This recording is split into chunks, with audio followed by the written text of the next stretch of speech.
বন্ধুরা কেমন আছেন? আশা করছি সবাই ভালো আছেন। আজকে যাকে নিয়ে আলোচনা করব তিনি হলেন রবিন মিঞ্চ। রবিন মিঞ্চ একজন বাঁহাতি উইকেটরক্ষক ব্যাটার। মুম্বাই ইন্ডিয়ান্স এবং গুজরাট টাইটান্সের মধ্যে বিডিং যুদ্ধে প্ররোচিত করেছিলেন। টুর্নামেন্টের ইতিহাসে প্রথম আদিবাসী ক্রিকেটার হয়ে আইপিএলের ইতিহাসে সৃষ্টি করলেন রবিন মিঞ্চ। মাত্র 21 বছর বয়সী নিলামে মিঞ্চের নাম মুম্বাই ইন্ডিয়ান্স এবং গুজরাট টাইটান্সের মধ্যে একটি বিডিং যুদ্ধের দিকে নিয়ে যায়। তার মূল্য ছিল 20 লক্ষ টাকা থেকে শুরু করে দুই দলের মধ্যে সংঘর্ষে তাকে নিয়ে যায় ইন্ডিয়ান রুপি 3,60,00,000 টাকাতে, তার ভিত্তি মূল্যের 18 গুণ। মিঞ্চ এখনও তার পেশাদার ক্রিকেটে অভিষেক করেননি। তাহলে তার বিশেষত্ব কী?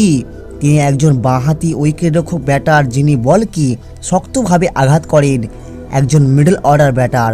মিঞ্চ এই বছরের শুরুর দিকে ওড়িশায় একটি আমন্ত্রণমূলক টি-20 টুর্নামেন্টের 35 বলে অপরাজিত 73 রান করেছিলেন।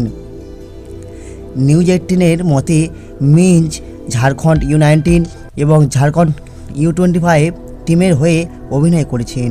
5 বারের আইপিএলের চ্যাম্পিয়নরা কেন তাকে তাদের তালিকায় অন্তর্ভুক্ত করতে এত আগ্রহী ছিল তা প্রদর্শন করে একটি প্রশিক্ষণ শিবিরের জন্য মুম্বাই ইন্ডিয়ান্স তাকে নির্বাচিত করেছিল। উন্নত প্রশিক্ষণের জন্য তিনি ইংল্যান্ডেও যান। Lucknow super giants, Delhi Capitals, Mumbai Indians এবং কলকাতা নাইট রাইডার্স থেকেও 21 বছর বয়সীকে ট্রায়ালের জন্য ডাকা হয়েছিল। তিনি দিল্লির ট্রায়ালে অংশ নিয়েছিলেন কিন্তু নির্বাচিত হননি এবং 2023 সালের আইপিএলের নিলামের সময় অবিকৃত হয়েছিলেন।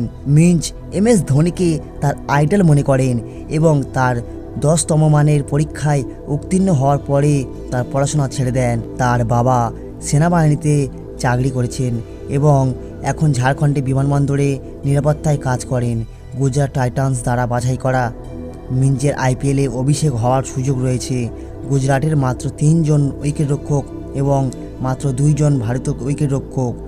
অন্যজন ঋদ্ধিমান সাহা 2002 সালে জন্মগ্রহণ করেন। তিনি বাঁহাতি অর্থোডক্স বোলিংও করতে পারেন। বন্ধুরা ভালো থাকুন, সুস্থ থাকুন, দেখা হচ্ছে পরের ভিডিওতে।